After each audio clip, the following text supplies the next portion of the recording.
Hello again. After the last video's chat where I talked about Piero di Cosimo and showed some of his paintings, I had several different possibilities to move on from, and I thought about talking about Joseph Cornell for obvious reasons, I think. And I may come back to that. I think I'm going to circle back to that. And not today, though.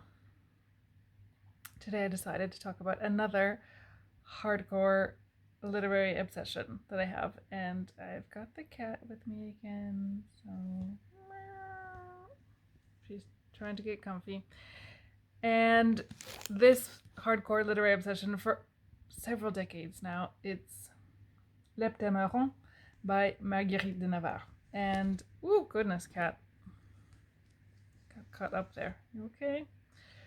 If I could have, I would have written my master's thesis on that, but it was explained to me quite clearly that what I wanted to do really was PhD. So I needed to choose something else. So I did not write about Leptero, but who knows? It haunts me still. It haunts me. So if you are not familiar with this work, it is more or less, one can argue, based on Boccaccio's The Decameron, which I'm just going to say in English. And I only have an English translation. I can't read Italian. So there we have it. And I haven't finished it. This is how far I am in it. You know, I'm on the third day, I think. Yeah, third day, sixth story. So if you're not familiar, these works are a group of people stuck together for various reasons, like kind of isolated. The reasons are different in the two works, and to pass the time, they tell each other stories. So one narrator narrates a story, and then there's another story after that, and one day has so many stories, and then there are so many days indicated in the titles of the books.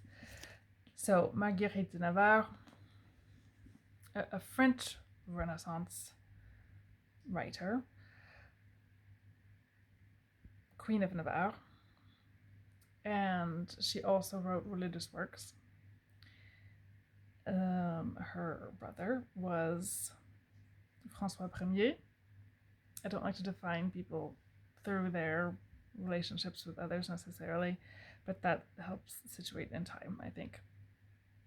I have tried in so many different ways to make artwork based on some of the tales. I have yet to finish anything really, but they are incredibly rich and disturbing, to be honest. So much to unpack. The relationship between the various narrators, very complex, and the symbolism that she's using here, very dense, or symbology. Some people use the word symbology. And then also the social critique, very dense and very witty, because some of the tales are indeed very disturbing, but then some of them are quite hilarious, and there's just so much going on here. As you can see, I've written a lot of notes about it. I have another version of this somewhere too. This is another book that I've got 2 copies of. I don't know where the second copy is. And this also, so the Joseph Cornell I think is pretty obvious because of the Medici stuff. But in fact, the structure of this work, and I suppose the Decameron as well, to me,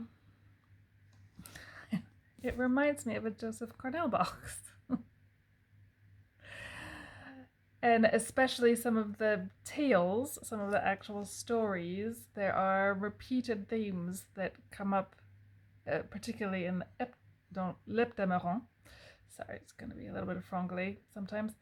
Really just scream out to me. This is just the Joseph Cornell box, which is odd, but anyhow, if I could explain that, well, it would apparently take hundreds of pages to do so, according to my advisors from 20 years ago.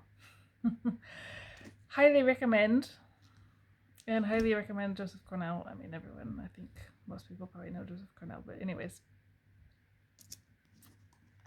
Marguerite de Navarre, maybe don't know, so check it out.